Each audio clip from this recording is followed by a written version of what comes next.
Well, first of all, thank you again for taking the time. I think the first question I want to ask to you, and I'm always curious about this, is that was music something you were interested in when you were younger? Did you get into composing at a younger age, or is it something that you kind of fell into later on in life?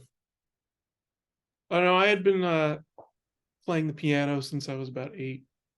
Uh, or maybe that's when I probably started lessons. My parents had a piano that was inherited from someone else, and just sitting in the house, neither of them really played, but I just sort of started banging on the piano one day, and then eventually they asked if I wanted to get lessons, and then and my interest kind of went up and down throughout the years of whether I wanted to practice and all that stuff. But then once I started writing music when I was in high school, then that like the piano became a tool just to help me write, and then that's when things clicked and things became more enjoyable. I'm curious for you, what kind of music did you listen to growing up in your household, and did that kind of music inspire you later on in life? I'm sure my I my dad listened to a lot of classical, also some Vangelis that he got into after seeing Blade Runner, which he always talked about when I was a kid, and eventually I, saw it much later. Um, and so like I some of the early stuff I started banging on the piano was just trying to replicate some Vangelis song that he had played a bunch of times. And so then eventually, uh, I'm trying to think of like, okay, but when did I get into soundtracks? The first soundtrack I really got into was Danny Elfman's score for Batman and Tim Burton's Batman in 1989. That was the first like soundtrack I got that I listened to over and over again, and I think that's kind of where my love of soundtracks started. And then when I started writing music a few years after that, it was like, well, this is how people make a living writing music these days is films.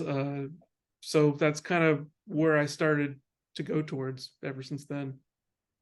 Now, with the series From, how did you first become involved with that? Because I think we were talking earlier, there was a connection with Fringe, which is a show you worked on, and From as well. That's correct.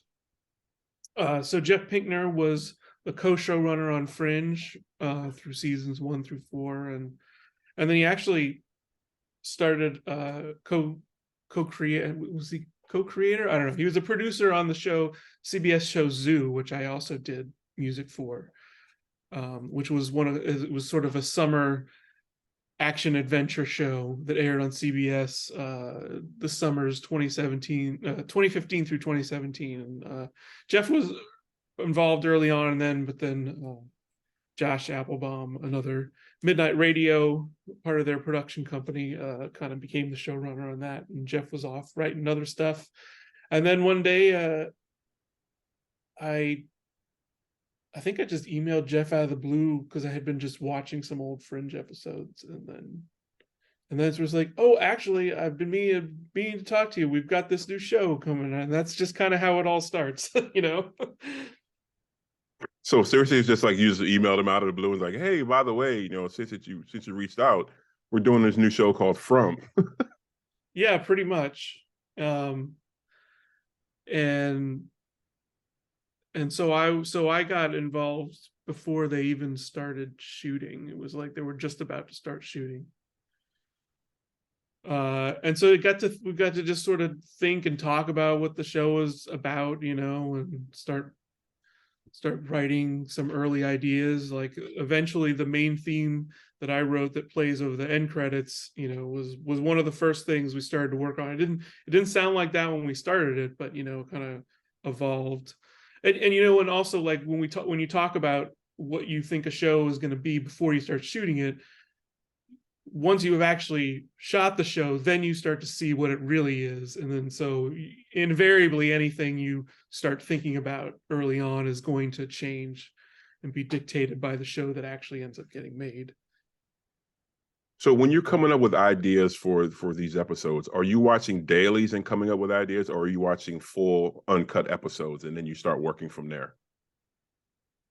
I uh typically I wait until there's a locked cut to start uh working on it, because it's like things are always shifting and changing, and a scene could be moved over here and that would completely change what kind of music necessarily goes over, because it could be following something different. So it's usually best to wait until it's locked, or at least close enough. But I did watch dailies early on just to start getting a feel for how the show was looking, and how who the actors were, and who the what kind of character portrayals were going on, what kind of how was it being shot. Obviously I didn't really start to get a sense of it until I started seeing stuff put together. But it was actually super interesting watching dailies and things like that. Because during the pandemic, everything became remote, so it was easy to just like give me an account to look at like dailies coming in and stuff like that. And I'd never been able to see stuff usually that early, especially that comprehensive in a show. So it was kind of cool to like start to just feel what the show was feeling like early on. I'm curious to know, when you first started getting an idea of what the show was going to be about initially, before they started doing any filming, did you have an idea of a mood or a tone for the series? And did that change once you started seeing the actual uncut or the episodes? Yeah, it was mostly dictated by Jeff and John Pinkner and John Griffin, the showrunner, and also Jack Bender, who's acting as a producer and also directed many of the episodes. Um, it just all became from discussions of what they were like. This show is about this and that, about what they were feeling, and then invariably, like, I'll do something and they'll respond to it, and then but they'll have better input once the show starts coming together, and then as once and then there was even a point where like the theme was a much more upbeat, for a lack of a better word, not like necessarily, but just like more up tempo, with a little more percussion and stuff, and then we actually put it as the end credits, as we were doing as the show was coming together, and we were like, it doesn't quite feel right. And so they started to say the word melancholy, and then I wrote a new version, and it was like, yes, that's the one. And then that's pretty much what you hear in the show now. Well, I was going to ask you about But, that. but I couldn't, and that came together very quickly, but it could not have come together quickly unless I had done all of the work working out what the theme melody was, and taking turns and figuring out what did and doesn't work. So Well, that's interesting because you mentioned the director, and how much input does he have when it comes to each episode? Because you work with obviously different directors on different episodes, I'm assuming, or is it the same director for most of the episodes? yeah, so the director actually isn't really present when we do a spotting session, which is when we go over the episode and talk about, there'll be temp music in there, but we'll talk about, does this need music here, and what music needs to go where, and what the music should be doing in each section. And actually, and even on all the other shows, the directors on TV series, they kind of come in to an already established thing, sort of do their job and go away. And they get a say in an early cut and stuff like that, but it's really more of like a showrunners and editors medium television. And so it's like it's really being shaped by the showrunners and the editors, each episode, almost no matter who the director is. So they're typically not like, I typically only converse with the showrunner, because they're the ones who have the ultimate say in what the show should be. They're the ones trying to get everyone to realize this cohesive vision. So Jack Bender is a producer of the show, whether he's directing the episode or not. So he's always involved in those discussions. But I guess if he was just a director coming on and directing a few episodes and then going off and doing other projects, he wouldn't necessarily be in that room. Just to give a little inside baseball about how all these little discussions work.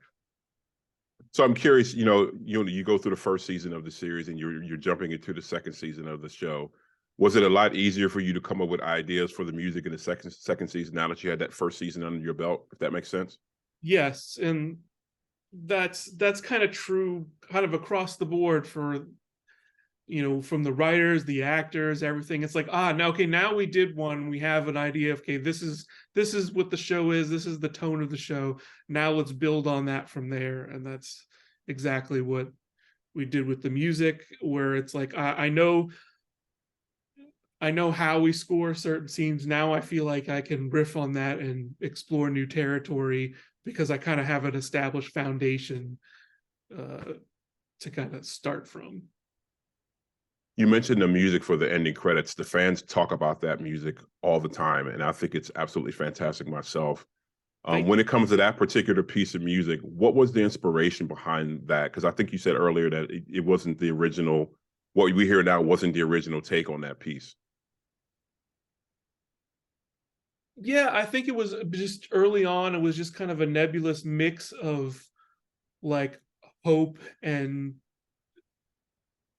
terror, danger, and it just kind of evolved from there. And really, it's like you don't really know for sure necessarily until you actually put it somewhere in the show to feel like, okay, does that feel right? And then when we got to the show, it's just like, it's not quite feeling like the right tone for, when the show ends, and now we make a little final statement. The melody itself, I just worked on for a while. I was just trying to come up with just something that worked for the tone of the show, but also was a melody that was catchy and just felt right, and just kept working on it until it got to where it was. I like that people seem to like it. I think part of it, I feel like I remember some of the discussions early on or some of the things I saw on the internet were, is this a cover of a song? And like, and no, but I understand like the inclination, because it is, you could easily imagine someone singing. It's a melody constructed kind of design, just to kind of be as if someone could be singing it, like it could be you could put lyrics to it, and that was just kind of the mood I was in at the time, I guess, when I started writing it. But well, I think a lot of fans are interested to know, listening to your work throughout the first two seasons of the series, is there any chance of a soundtrack for From that you're aware of, or do you hope there will be a soundtrack later on down the road? I mean, I hope there can be. I've brought it up, and like the people involved in the show would like a soundtrack, but there's always the apparatus there to release soundtracks for the company you happen to be working for, and like, Epic / now MGM Plus was not a company that had a music publishing department that released soundtracks. So, but Amazon does, and they own it. So I don't know. People, there's always been like, but now there's always things about how much, there's always a budget that needs to be put to it. So those are always hurdles. Myself personally, I would just be like, let's just put it out there so it's there. So when people search for it, they're finding an official thing. But it's not always that simple. But hopefully, if the show gets to keep going, I imagine something will get out there at some point that's official. But my fingers are crossed. We'll see.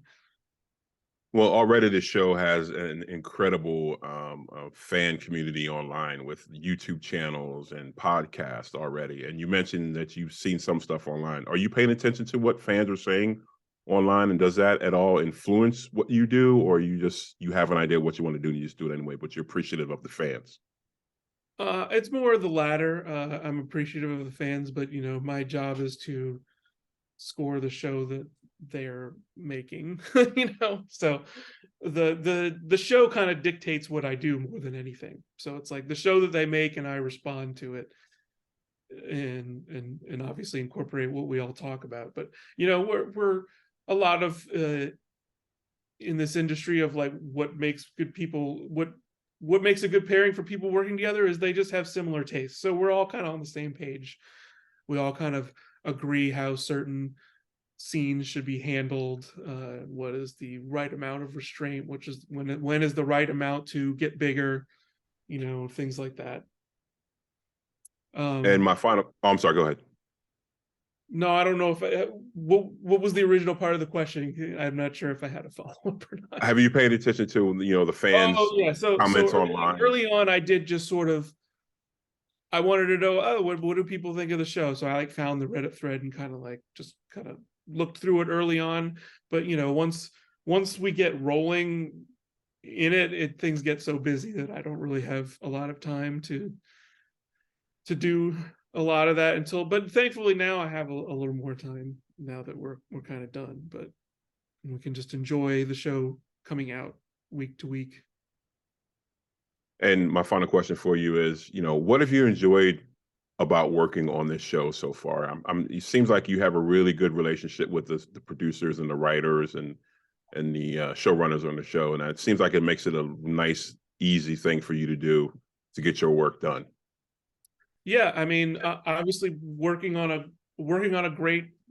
show that is good and is inspiring is obviously a great thing. But more importantly, like it really is like the people you work with. And we have a lot of fun. Like obviously they're way in Santa Monica from Burbank, which is actually with traffic here, it's many hours away sometimes. So we do a lot of things remotely, but it is always super enjoyable working and just chatting with them and hanging out in a Zoom and going over the episode and just and talking. And like that's really, you know, everyone having everyone working hard but having a nice time with the people. Like that's really the best of all circumstances, and that's definitely what this is. And I love working with Jeff. This is the first time working with John Griffin, and he's amazing, and I love working with him. And Jack Bender, this is the first time I've actually, I've worked on, like, for Michael Giacchino, who has worked on stuff that Jack Bender did, like for like Lost episodes and stuff, but I never actually worked with Jack Bender myself personally. And so and he's also just fantastic. Everybody's just super nice and talented, and we just are enjoying making a great show.